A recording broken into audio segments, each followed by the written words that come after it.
Look, I'm not proud of what I said to my husband, but in my defense, I was stressed, hormonal, and deeply allergic to unsolicited boners.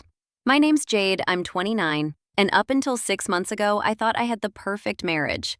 Now I'm sitting in a half-empty house watching my ex post thirst traps with a 26-year-old yoga teacher named Sky.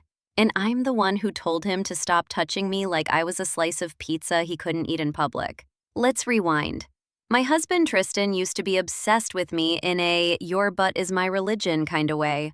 We'd been married 3 years, and he still acted like we were in the honeymoon phase. Compliments, kisses, neck nibbles during dishes. He was like a golden retriever with a six-pack. My friends were jealous. One even whispered, "At least your man still looks up from his phone." At first, I basked in the glow of being worshipped like a fertility goddess. But then life hit me like a tax bill I forgot to open. Work sucked. My mom was sick, I was tired. I just wanted to watch trash TV and exist in peace. And that's when Tristan's touchy-feely ways started to feel extra. Every time he hugged me, he got visibly excited. Every kiss led to pants adjusting. It was like my body was a walking, talking, horny spell. And look, Tristan never pushed me, never made it my problem. But it got to a point where I couldn't get a shoulder massage without wondering if it was foreplay. I wanted affection, not pregame. So one night after a truly garbage day, I snapped. He was massaging my neck and I was just starting to relax when his hands wandered and I felt, well, the rise of the Kraken. I whipped around and hissed, "Do you always have to sexualize me? It's gross." Tristan looked like I'd stabbed his soul. "I'm sorry," he said quietly. "I'm just attracted to you." But I was too tired, too annoyed, and too caught up in my own drama to hear it. "Well, figure it out. It's irritating."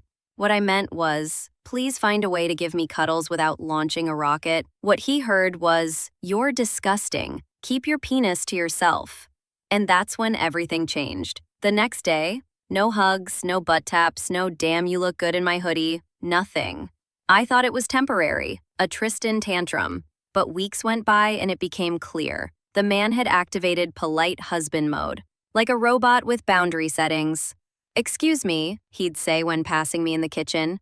"Excuse me."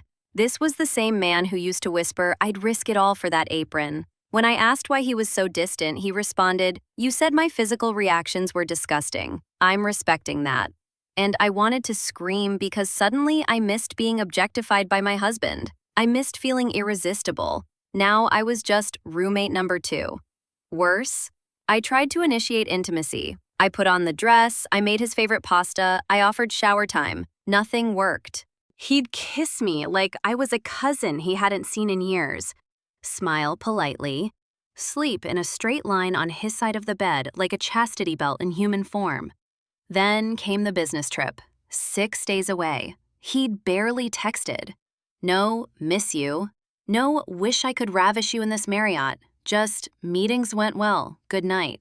When he got back, he seemed lighter, like a man who'd discovered oat milk and peace. I tried to act sexy. He said, "Thanks, Jade, you look nice." Nice, not, "You're hotter than a flat white in July." Just nice. And then he said it. "I don't think we're sexually compatible anymore. I think we should separate." I choked. "Because I asked you not to touch me like a hormone-crazed octopus." "No," he said. "Because I deserve to be with someone who appreciates my desire, instead of calling it gross." Then he dropped the final nuke. Some woman at a bar on the trip flirted with him and made him realize he hadn't felt wanted in months. I was stunned. Suddenly, the man who couldn't keep his hands off me was pulling away. Because I asked him not to? Yes. Because attraction, once humiliated, doesn't come back with a bouquet.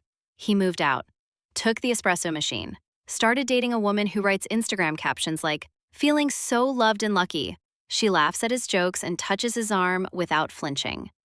And I'm here, watching him become the man I crushed, now rebuilt with someone who celebrates what I shamed. I wanted affection, he gave it. I called it gross. Now I have silence. And somehow, part of me still thinks he overreacted. Maybe that's the real problem.